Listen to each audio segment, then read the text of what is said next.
यहाँ पर एक और विशेष मेहमान आ गए हैं, उनका भी वेलकम करते हैं। हमारे साथ प्रदीप हल्दर जी भी जुड़ चुके हैं। तो प्रदीप जी, एक बार फिर से आपका दिन में दूसरी बार स्वागत है, बहुत बहुत। लेकिन आपसे जब पिछली बार अभी सुबह बात हुई थी और इस समय जो बात हो रही है, एक बड़ा अंतर आया है कि मिड कैप में पेन बढ़ गया है काफ़ी, मिड कैप स्मॉल कैप के अंदर। ये इस पर कोई टिप्पणी रहेगी सर? क्योंकि ये अब सीधे सीधे जो है ना लोगों के पोर्टफोलियो को हिट कर रहा है। अभी एक हमारे एक्सपर्ट कह रहे हैं, हमारे एक व्यूअर की टिप्पणी पढ़ रहे थे, वो कह रहे थे सर कि 50% मैं कैश पे आ गया हूँ। वो आप लगातार काफ़ी दिन से कह रहे थे। क्या यही सही स्ट्रेटजी रहेगी? अभी क्या करना चाहिए सर? ये पेन क्या अभी और बढ़ेगा? सर मुझे लगता है कि first of all good morning you and आप सारे पैनलिस्ट को एंड सारे व्यूअर्स को। देखिए मुझे लगता है कि मार्केट में और भी ज्यादा पॉसिबिलिटीज है डाउन साइड का, जैसे कि मैंने आपको बताया 24,490 24,500 अगर इसके नीचे जाता है मार्केट तो इस केस में और भी ज्यादा पॉसिबिलिटीज हो सकता है कि डाउन साइड में मार्केट देखने को मिले। इसीलिए मैं 40-50% हमेशा से लास्ट कुछ दिनों से ही बोलते आ रहा हूँ कि मैं कैश में जाने के लिए अभी रेडी हूँ।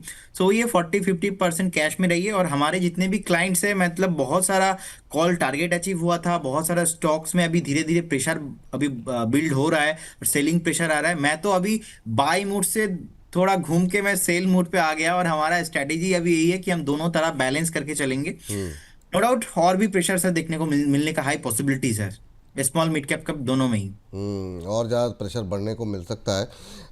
सर आज एक, अगर आप, चूँकि आपकी निगाहें फंडामेंटल्स पर भी रहती हैं, आज अभी हम खबरों के खेल पे बात कर रहे थे एक शेयर को लेकर के, और पंकज जी ट्रैक नहीं करते थे क्योंकि यहाँ पर आज ही लिस्टिंग है, वो है सीमेंस एनर्जी। आज ये अलग होकर के आया है और काफ़ी क्वेरीज हैं। प्रीति मजूमदार जी कह रही हैं कि सर अभी क्या करना चाहिए, मुझे ये शेयर मिले हुए हैं, इनको होल्ड करूं या निकल जाऊं, क्या ये अच्छा है या फिर नहीं? तो ये इस पर अगर आपकी निगाहें अगर गई हूं तो कुछ टिप्पणी करना चाहेंगे आप सीमेंस एनर्जी को लेकर के? Siemens energy right. Siemens energy आज लिस्ट हुआ है सीमेंस एजी से अलग होकर के। इसकी खबर भी चाहें तो विंडो में दिखाते रहें ताकि दर्शकों को जानकारी मिलती रहे। आज की लिस्टिंग है, आपकी टिप्पणी क्या रहेगी सर? देखिए बेसिकली मैं लगातार कुछ दिनों से ही बोल रहा हूँ मुझे आईपीओ में नहीं इन्वेस्ट करना है। क्योंकि नहीं करना है, क्योंकि जब बुल मार्केट का फेस वन रहता है ना, फेस वन भी अगर कंफर्मेशन होता है तो उस केस में बहुत सारे आईपीओ में आप, चाहे कोई भी आईपीओ, मैक्सिमम मेजोरिटी 70% 80% आईपीओ में आप पैसा बना सकते हो। लेकिन अभी का जो मार्केट है, आप देख लीजिए लास्ट एक महीने में जो भी आईपीओ आया कितना ज्यादा आपको लिस्टिंग गेन मिला, नहीं मिला, ज्यादा नहीं मिल रहा है अभी। सो देखिए ये जो पर्टिकुलर कंपनी है, आपको पता ही है कि आईपीओ हाई स्ट्रैटेजी करके मेरा बहुत फेमस स्ट्रैटेजी और बहुत हिट हो चुका है अभी। सो इसमें मेरा मानना यहाँ पे ऐसा है कि आईपीओ डे का जो आज का हाई है ना, इसके ऊपर अगर सस्टेन करता तो फिर मैं जाके यहाँ पे बाय करने और होल्ड करने के लिए रेडी था। लेकिन जिस तरीके से स्ट्रक्चर बनाया, लास्ट 5 मिनट का मैं स्ट्रक्चर देख रहा हूँ और 2-3 घंटे का चार्ट, ज्यादा चार्ट अवेलेबल इसमें नहीं है। तो इसमें क्लियर कट आपको नहीं रहना है, एग्जिट करके निकल जाना है। क्योंकि हमें पता नहीं है वैल्यूएशंस कब नीचे और भी चला जाएगा, क्या पता 2000 तक चले जाएगा। क्योंकि बहुत सारे बार ऐसा हमने देखा कि पेटीएम के साथ भी ऐसा हुआ, टाटा टेक्नोलॉजी के साथ भी ऐसा हुआ। तो लोगों को ना स्टार्टिंग में पता नहीं चलता है कि क्या होगा। अब मार्केट नो एवरीथिंग, तो दैट इज वाई ना यहाँ पे मार्केट, जब टाटा टेक्नोलॉजी का आईपीओ आया था तो बहुत सारे लोगों ने प्रॉफिट बुक नहीं किया। बहुत सारे लोगों ने सोचा था कि ये 2000 क्रॉस हो जाएंगे, लेकिन टाटा टेक्नोलॉजीज का शेयर, मार्केट को सब पता है, मार्केट ने डिस्काउंट कर दिया। तो मेरा मानना ये यहाँ पे यही है कि एक बार आप फाइनली जो करंट जोन है, करंट जोन से एग्जिट करने का सलाह रहेगा। और यहाँ पे अवॉइड कीजिए, एक बार 2-4 दिन 5 दिन जाने दीजिए, फिर एक बार इसको देखेंगे कैसे ट्रेड हो रहा है, उसके बाद डिसीजन लेंगे। चलिए चलिए, पूरी बातचीत हम लोगों ने कर ली। ग्राफिक्स हमारे नहीं आ पाए, ऐसा लगता है कुछ पीसीआर में समस्या आ रही है। इतनी सारी खबरें थी, अभी हम लोगों ने बातचीत की सीमेंस को लेकर के। चलिए खैर क्या ही बताया जाए, इसके कम से कम प्राइस या तो दिखा देते। चलिए आगे बढ़ते हैं। और कुछ ज़्यादा ही तकनीकी दिक्कतें जो है आज हमारे साथ आ रही हैं। लेकिन मैम आपकी टिप्पणी जानना चाहेंगे, जो है यहाँ पर जानना चाहेंगे कि क्या करना चाहिए अगली कंपनी गेल को लेकर के। काफ़ी सारे सवाल हैं कि आदा क्यूरी जी हैं जो कि आपसे जानना चाह रही हैं कि गेल में अभी क्या करें, 197 पे लेकर के बैठी हुई हैं। आपकी टिप्पणी क्या रहेगी मैम? गेल 197 पर है बट स्टिल बेयरिश। जो मूवमेंट इन स्टॉक्स ने पहले कर चुके हैं, आउट परफॉर्म्स हुए हैं and there is a likely कि यहाँ से अभी स्टॉक थोड़े से और कूल ऑफ होंगे। एंड विपुल जी, मैं एक बात यूजर के हिसाब से मैं इस चीज को फिर से बोलना चाहती हूँ। मैं बार बार जहां मुझे मौका मिल रहा है मैं इस पॉइंट को अंडरस्कोर कर ही रही हूँ जब भी आप किसी भी स्टॉक में बाय कर ले रहे हैं, प्लीज टेक अ लुक कि उसने पिछले एक महीने, पिछले क्वार्टर में, पिछले हफ्ते में कितना परफॉर्म किया है। बिकॉज अगर वो बहुत एक्स्ट्रा ऑर्डिनरी मूव हुआ है तो वहां पर आपके करेक्शन या जिसको हम बोल सकते हैं डिप या फिर पुल बैक उतने ही डीपर होंगे। जितना बड़ा स्टीप अपसाइड का मूवमेंट उतने ही कंपेरेटिवली यानी परसेंटेज में उतनी डीपर आपके पुल बैक्स भी होंगे। तो क्योंकि अब ये स्टॉक भी गेल उसी कैटेगरी में है, अगर हम मार्च से अब तक का ही सिर्फ मूवमेंट देखेंगे तो ऑलमोस्ट 32% का इसने गेन किया था, राइट। और अभी यहां से ऑलमोस्ट 200 से लगभग 180 आ चुका है। तो क्या यहाँ रुकेगा? नहीं, अभी और यहाँ पर पेन बाकी है, थोड़ा सा और पुल बैक ये लेगा, उसके बाद में आप यहाँ पर कोई फ्रेश बाइंग एवरेज के बारे में सोच सकते हैं, नॉट एट दिस प्राइस। अभी इनके लिए क्या करना चाहिए, वेट करें मैम?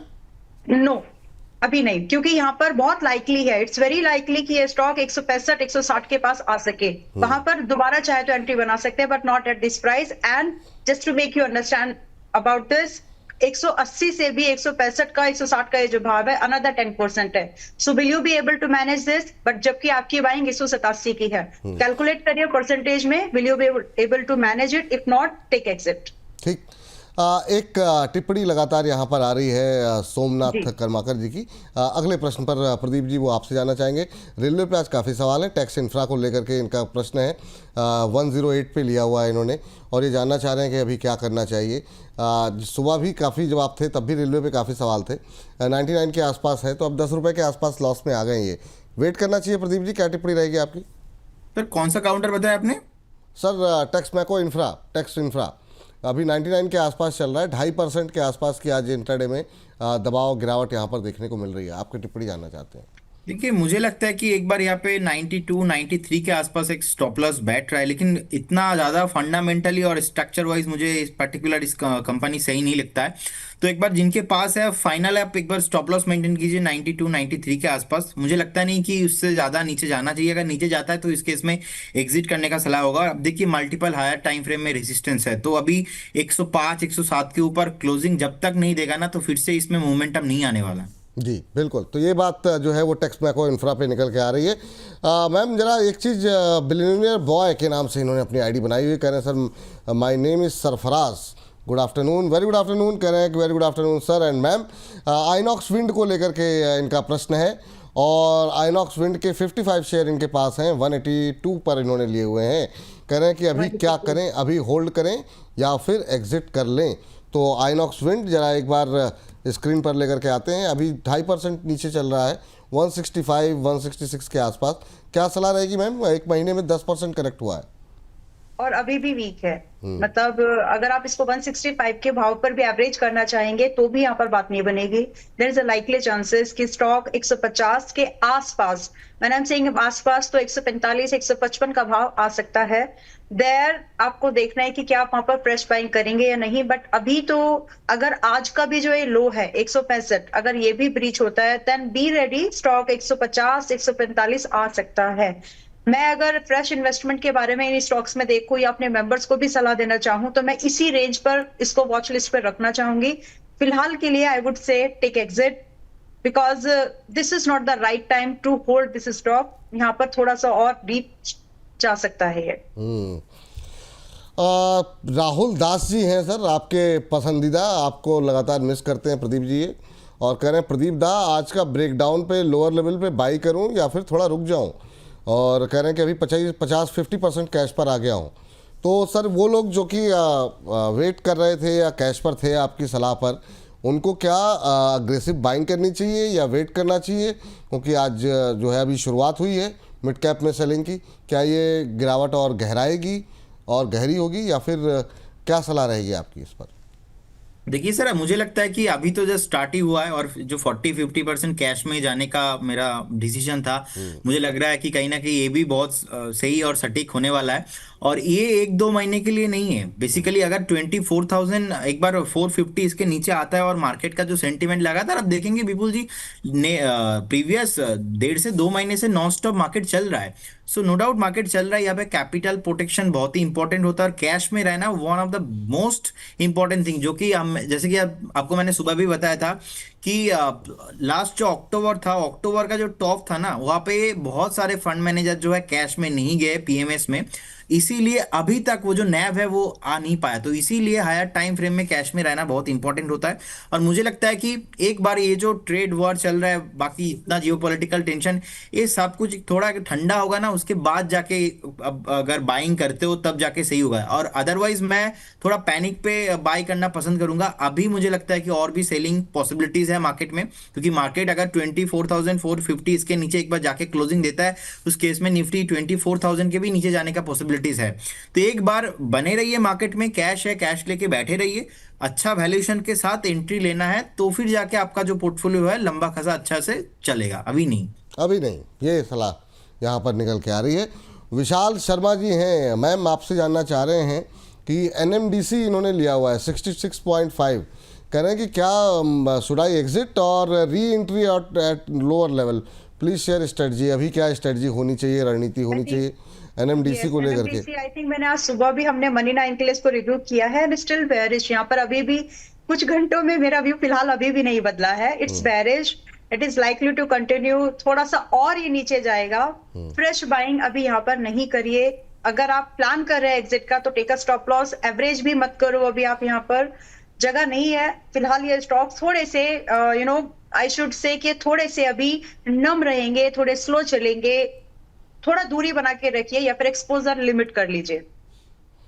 ठीक है, तो अभी जिन्होंने ले रखा वो क्या करें, फिर निकल जाएं, क्या करें? मतलब फिलहाल के लिए एग्जिट लेना बेटर है। छोटा लॉस लेंगे तो आप अच्छी अपॉर्चुनिटी को चाहे इसी स्टॉक में लेकिन अच्छे भाव पर लेने की कोशिश करें, क्योंकि यहाँ पर ये महंगा है। महंगा सिर्फ मार्केट की कंडीशंस को देखते हुए, क्योंकि अगर पूरा ओवरऑल अगर इंडेक्स गिर रहे हैं या इंडेक्स पर अगर प्रेशर होगा तो ये स्टॉक जो कि धक्का लगा लगा के जो स्टॉक्स चलते हैं उस कैटेगरी में आते हैं ये।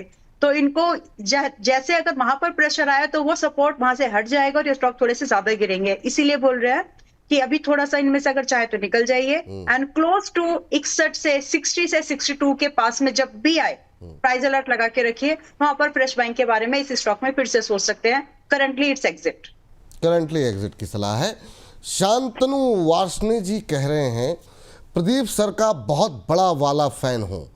तो प्रदीप जी आपके बहुत बड़े प्रशंसक हैं, कह रहे हैं कि सर आपके चैनल से ही मैंने इनको देखना शुरू किया है और मुझे सर की टिप्पणी बहुत अच्छी लगती है, और अब आप लाइव अमर उजाला पर आपने स्टार्ट किया, मैं 2 दिन से देख रहा हूँ। बिल्कुल सही कहा सर आपने, कुछ तकनीकी दिक्कत है बोनस के साथ, वो मुझे लगता है आज जो है रात तक शायद रिजॉल्व हो जाए या मैक्सिमम कल तक।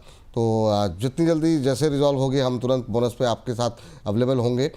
लेकिन इन्होंने कोई सवाल नहीं पूछा है प्रदीप दा, और ये आपके फ़ैन हैं बहुत बड़े, और कह रहे हैं कि आपके चैनल से ही देखना शुरू किया है और आपकी टिप्पणी इन्हें बहुत अच्छी लगती है। तो ये अच्छी बात है, लगातार आपके प्रशंसकों की संख्या वो बढ़ रही है यहाँ पर। और डियर अर्जुन कुमार जी हैं और इरिडा पर जानना चाह रहे हैं, और ये 193 पे लिया हुआ। इरिडा पे जो सुबह भी काफ़ी क्वेश्चन थे, कह रहे हैं कि एवरेज कर सकते हैं क्या लॉन्ग टर्म के लिए। तो ये सर अब एवरेज वाले 2 तरह के सवाल अब काफ़ी होंगे, एवरेज वाले सवाल काफ़ी ज़्यादा होने वाले हैं, लॉस वाले सवाल बढ़ने वाले हैं। आपकी टिप्पणी क्या रहेगी सर अभी इरिडा को लेकर के? First of all thank you so much sir, इतना फैन हो रहा है, और मेरे पास तो कॉल आ रहा है बहुत, व्हाट्सएप एसएमएस आ रहा है, और मुझे भी ऐसा कॉल आ रहा है कि नहीं विपुल जी के चैनल पे आपको देखा है। सर आपका भी बहुत सारा फैन है। ना हमारा सर मतलब हम लोग तो बस ऐसे ही आप लोगों के मतलब दर्शकों से जोड़ना ही काम है सर, हमारा क्या है मतलब।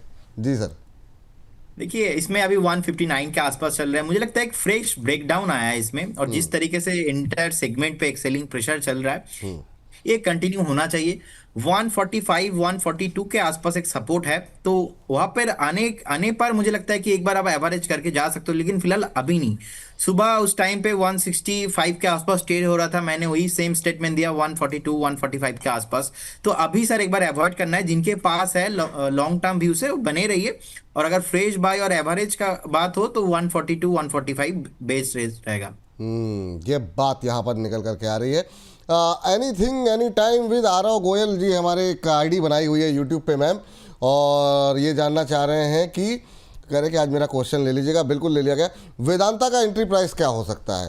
तो वेदांता में हम देख रहे हैं कि आज जो है कल खबरें भी थी, इन्होंने हिंदुस्तान जिंक में जो है यहाँ पर जो है अपना स्टेक बेचा है, 439 के आसपास चल रहा है। आज सबकी पिटाई हो रही है, ये भी 3.5% नीचे है। एंट्री प्राइस क्या होना चाहिए मैम? वेदांता का एंट्री प्राइस होना चाहिए 350, 360 और 438 का यह भी है।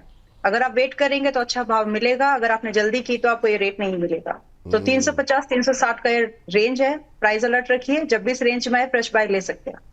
चलिए नॉट ये बिफोर दैट। चलिए ठीक, ये भाव यहाँ पर निकल करके आया।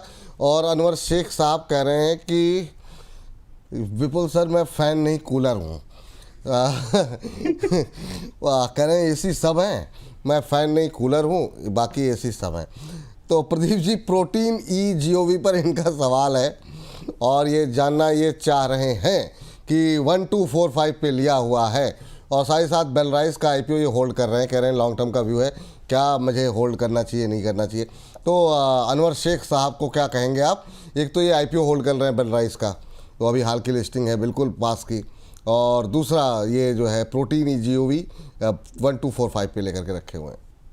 देखिए, प्रोटीन में मुझे लगता है कि एक ब्रेकडाउन आया है और जिस तरीके से स्ट्रक्चर खराब हो रहा है, मुझे नहीं लगता कि अभी करंट जोन से उनको होल्ड करना सही होगा। करंट लेवल से एग्जिट करने का सलाह रहेगा। इसमें ऐसा कोई स्ट्रक्चर ठीक नहीं लग रहा है और जिस तरीके से लगातार लास्ट 2 से 3 हफ्ता गिर रहा है, तो मुझे नहीं लगता कि यहाँ पे ऐसा कोई स्ट्रक्चर वाइज कुछ ज़्यादा ठीक होने वाला है। जोन से एग्जिट करने का सलाह होगा, फ्रेश बाई इसमें नहीं है। और देखिए, बेलराइस न्यू कंपनी है। उस दिन मैंने आई थिंक मनी 9 पे मैं था, हाँ, उस दिन भी डिस्कशन कर रहा था कि एक बार 92, 91 के आसपास स्टॉप लॉस होना चाहिए और हमने देखा कि एग्जैक्टली वही लेवल से घूम गया स्टॉक और थोड़ा बहुत ऊपर आ रहा था।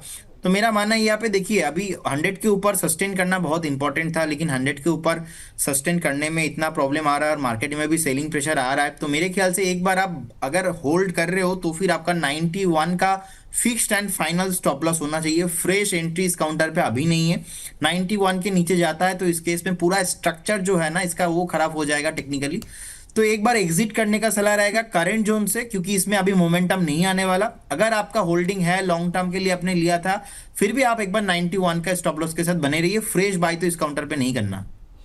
फ्रेश बाय तो इस काउंटर पे नहीं करना है, ये राय निकल के आ रही है। और इस बीच गुफू खान साहब हैं। गुफू खान साहब इन्वायरो इंफ्रा इंजीनियर, मैम जरा एक बार सर्च कीजिएगा। इन्वायरो इंफ्रा इंजीनियर के 235 की एवरेज है इनकी, और ये समझ नहीं पा रहे हैं कि अभी इन्हें क्या करना चाहिए। आज अगर हम देखें तो अब 210, 211 के आसपास अभी के लिए फ़िलहाल ये शेयर ट्रेड करता हुआ, और इन्होंने 235 पे लिया हुआ है। 20-25 रुपये का नुकसान हो रहा है। कह रहे हैं कि एवरेज करें या फिर एग्जिट करें। एवरेज करने का समय नहीं है। एंड जब आप इस स्टॉक को, ये पहले बात तो आपका इसमें शॉर्ट टर्म अगर व्यू है तो ही आपको यहाँ पर रहने की नीड है। ये कंपनी ऐसे सेगमेंट में है जहां पर जिसका ग्रोथ है, जिसकी डिमांड रहेगी आगे भी, और अगर फ्यूचर में इसको गवर्नमेंट प्रोजेक्ट्स का सपोर्ट और मिल गया तो फिर यहाँ पर इसकी बात थोड़ी अच्छी बन सकती है। बट क्योंकि वाटर ट्रीटमेंट कंपनी है तो ग्रोथ अच्छी है, बट करंट लेवल पर हमको इसको एनालाइज करना है। शॉर्ट टर्म में मुश्किल है अभी। रही बात, यहाँ पर 2-3 चीजें भी आपको और देखनी है कि कंपनी प्रॉफिटेबिलिटी की तरफ तो जा रही है, रेवेन्यू बढ़ रहे हैं, बट साथ में कहीं ना कहीं जो इसका शेयर होल्डिंग पैटर्न है, FIIs में इसने लगभग 50% से इनकी जो स्टेक है वो घटी है। पहले ये 1.45% था, now it is close to 0.70। ये देखने वाली बात है और नोटिस कर लेना चाहिए अगर आप इन्वेस्टमेंट के लिए देख रहे हैं। 210 का भाव मेरे हिसाब से आप फिलहाल यहाँ पर एग्जिट ले लीजिए, कोई बुरी बात नहीं होती है। अगर आप किसी ऐसे स्टॉक में अगर आप इन्वेस्टमेंट करके बैठे हैं जहां पर आपको लग रहा है कि मेरे हिसाब से नहीं हुआ है, तो फिर वहां पर आप निकल जाइए और कोई अच्छी अपॉर्चुनिटीज को देखिए। 210 ये अभी है, बट डोंट बी सरप्राइज कि अगर ये 180 भी आता है या 100 उससे भी नीचे 170 भी आ सकता है। तो उस चीज को समझते हुए आप थोड़ा यहाँ पर एक वाइज डिसीजन लीजिए, या तो अभी एग्जिट करिए। 1 सेकंड, अगर आप लॉन्ग टर्म इन्वेस्टमेंट के बारे में इसमें सोच रहे हैं, बिकॉज सेक्टर के मल्टीपल के हिसाब से भी लोअर है, FIIs ने इसमें अपनी जो होल्डिंग्स है उसको घटाया है। इन सब चीजों को देखते हुए अगर आप एक ये देखेंगे कि आगे क्या हो सकता है और कितने समय में, तो ये मान के चलें कि अगले 1 साल तो ये आपको इसमें शांति से ही कुछ मूवमेंट होगा, कभी ऊपर कभी कुछ % नीचे, लेकिन बहुत बड़ा रिबाउंड आएगा वैसी possibilities down the line 1 year नहीं है।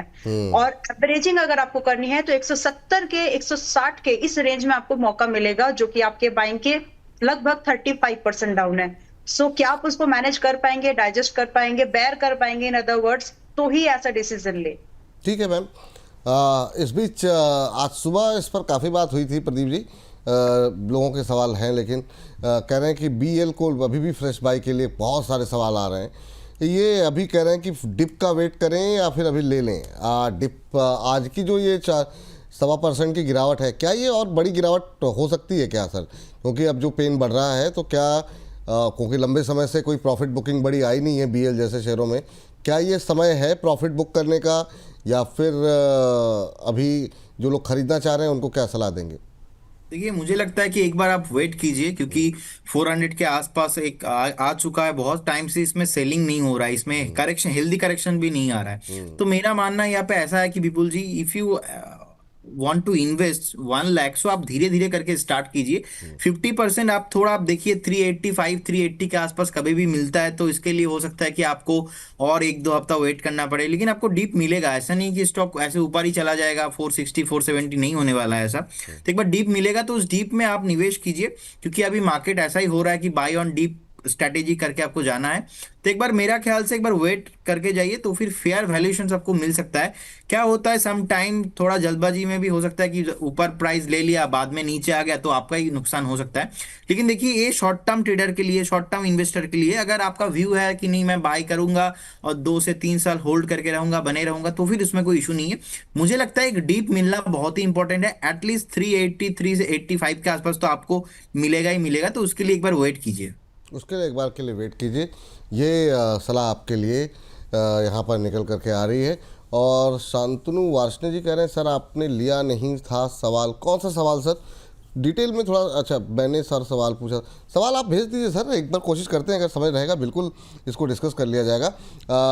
इस बीच सीमेंस एनर्जी को लेकर के और भी कई सारी टिप्पणियाँ आ रही हैं। और जो है यहाँ पर अदानी पावर पे रिया सरदार जी कह रही हैं शॉर्ट टर्म के लिए क्या करें। आपने लिया होगा मैम, तो किस भाव पे लिया ये तो बता दीजिए। मैम आपकी सलाह क्या रहेगी रिया जी को? रिया जी शॉर्ट टर्म व्यू जानना चाह रही हैं अदानी पावर को लेकर के अभी। ओके, अडानी पावर देखिए पार्ट्स में बाय करने वाला स्टॉक है। शॉर्ट टर्म में इसमें कुछ नहीं मिलेगा। शॉर्ट टर्म में अगर आप देख रहे हो तो ये बेरिश है, और जब मैंने शॉर्ट टर्म बोला है तो मैं 1 महीना बोल रही हूँ, यहाँ से 4-5 हफ्ते। तो मेरे हिसाब से, मतलब ट्रेडिंग के हिसाब से मैंने उसको देखा है। अगर आप इस हिसाब से देख रहे हो तो ये बेरिश है फिलहाल के लिए, क्योंकि आज इसने अपने 550 के लेवल को भी तोड़ दिया है। और सुबह ही हमारी इस पे बात भी हुई थी कि अगर 550-45 ब्रेच होता है, दैट मींस ये थोड़ा बेयर जोन में, इसको नहीं बोल सकते, थोड़ा सा करेक्टिव मोड पर जाएगा ये। तो शॉर्ट टर्म में view is for the down side, but you can make something positive in your favour. आप इसको पार्ट्स में एक्यूमुलेट कर सकते हैं। वो लेवल कौन से इंपॉर्टेंट है? पहला बनता है 500 के आसपास, अगर आप इसको इन लेवल्स पे बाय करते हैं, एंड दूसरा आता है क्लोज टू 460। बस ये 2 लेवल मार्क करके रखिए। जब भी आए तो यहाँ पर आप थोड़ा पार्ट्स में इन्वेस्ट करें, और जब यहाँ से रिबाउंड होगा तो ये आपको एक अच्छी अपसाइड की मूवमेंट देख के जा सकता है। लेकिन 1 महीने का अगर व्यू देख रहे हो, 4-5 हफ्ते का व्यू देख रहे हो, तो डाउन साइड का रहेगा। ठीक है मैम। इस बीच शर्मी जोशी जी हैं, कह रहे हैं गुड आफ्टरनून सर। कह रहे हैं विपुल सर किसी भी अच्छे एनालिस्ट से हम लोग मिलते हैं तो उसका क्रेडिट आपको ही जाता है, you are the best anchor.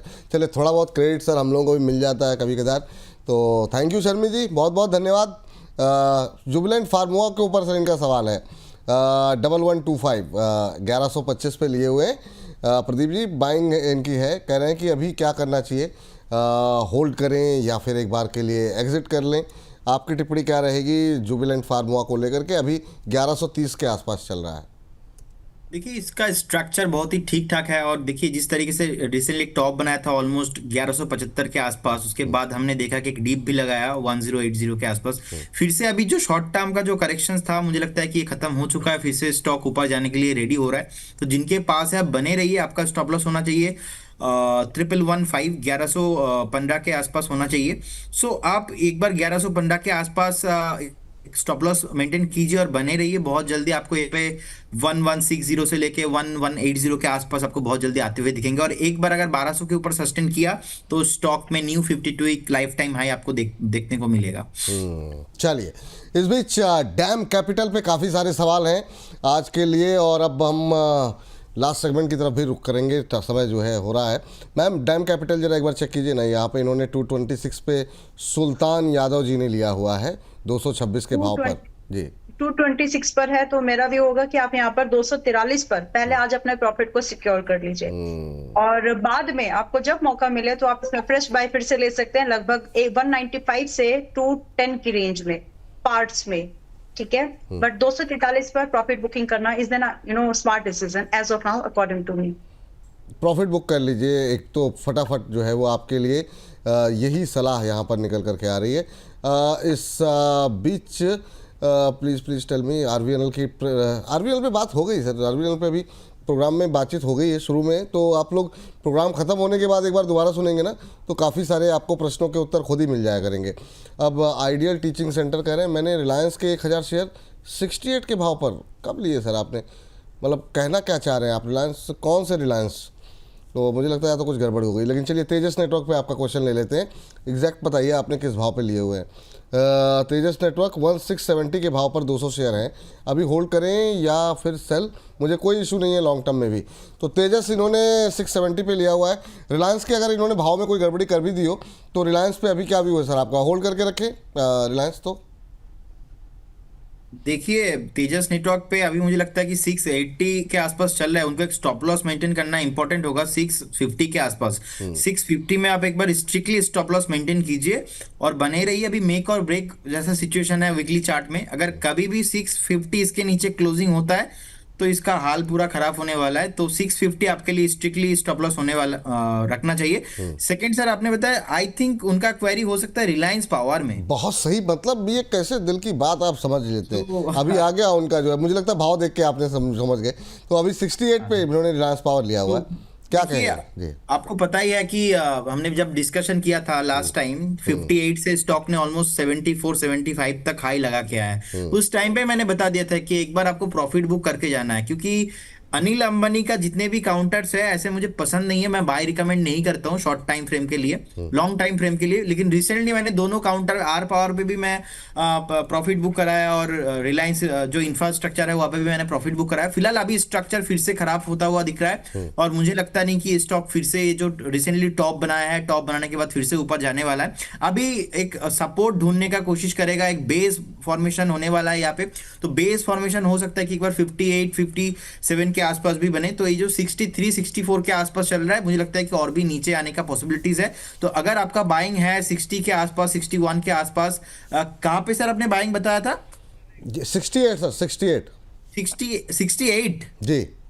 तो फिर आप फाइनली इसमें एक बार 61 के स्टॉप लॉस के साथ आप एक बार बने रहिए। 61 कभी भी हिट होता है तो निकल जाइए। और मैंने पहले भी बताया था आपको, वो code to code I think आपको याद होगा कि ये जो काउंटर्स है ना, ऐसे काउंटर्स में आपको मल्टी बैगर होना, ये डिकेड टू डिकेड होल्ड करने जैसा वो नहीं है। और मुझे आप आई थिंक आपको याद भी होगा वो कैरेक्टर का बात भी मैंने बोला था, स्टॉक मार्केट में थोड़ा कैरेक्टर लेस आपको होना पड़ता है, क्योंकि जिंदगी में आपका कैरेक्टर सही होना पड़ेगा। लेकिन स्टॉक मार्केट पे कैरेक्टर लेस नहीं होना तो आप एक्चुअल अच्छे ना ये आप बोल गए बहुत लोग मुझे बाद में पूछ रहे थे सर इसका मतलब नहीं समझ में, कैरेक्टर लेस कह रहे थे बोलने के लिए कि कैरेक्टर लेस होना चाहिए, तो इसका मतलब बताइए। तो मैंने कहा नहीं, मतलब वो बाजार के अंदर होना चाहिए, कोई दीन ईमान नहीं होना चाहिए, प्रॉफिट पे फोकस होना चाहिए, यही मतलब था ना सर आपका? एग्जैक्टली उस दिन तो आपने मुझे पूछा भी था क्या मतलब था, मैंने बाद में आपको एक्सप्लेन भी किया। तो आर पावर के नाम से ना मुझे याद आ गया। तो यही सर, देखिए आर पावर, आईएफसीआई, मैं अभी भी आईएफसीआई को देख रहा हूं। मतलब जिस दिन हमने बताया था कि ये नीचे जाने वाला है, उस दिन से तो नीचे ही चल रहा है।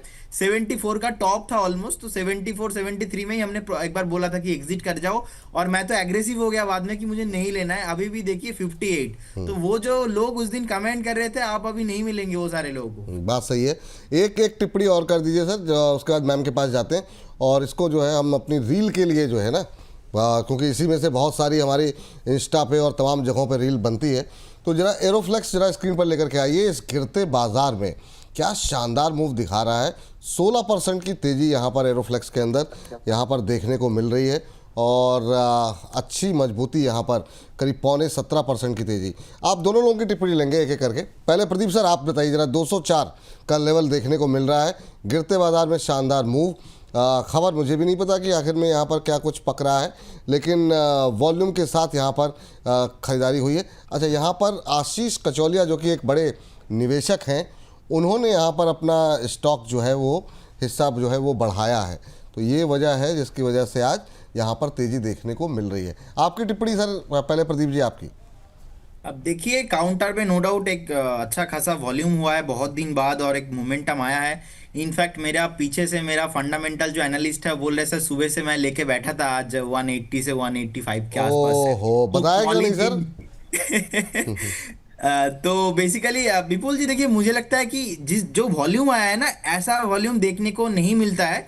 मतलब मैं टेक्निकली देखा जाए तो ऐसा वॉल्यूम बहुत कम देखने को मिलता है। इनफैक्ट जब स्टॉक लिस्टिंग हुआ, लिस्टिंग होने के बाद हाईएस्ट वॉल्यूम हो रहा है आज।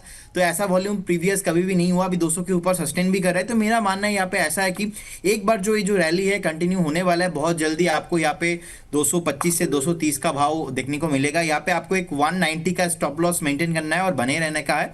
मुझे लगता है ये जो आज का रैली है हो सकता है कि 1-2 दिन में थोड़ा बहुत हेल्दी करेक्शन भी मिले, लेकिन यहाँ पे ऐसा कोई टेंशन अभी तो नहीं है कि एक खराब हो जाएगा, स्ट्रक्चर खराब है, ऐसा नहीं है। और ये जो रैली है ना ये कंटिन्यू होगा, तो आप बने रहिए। फ्रेश बाय इस जोन पे मैं सलाह नहीं दूंगा क्योंकि आज 16% ऑलरेडी बढ़ चुका है। तो इतना हायर प्राइस में आप लेंगे तो यहाँ पे रिस्क रिवॉर्ड जो रेशियो है वो फेवरेबल नहीं हो रहा है। सो एक बार आप कभी भी डीप मिलता है उस डीप में लीजिए, लेकिन टारगेट इसका 225 से 230 बहुत जल्दी आने वाला है।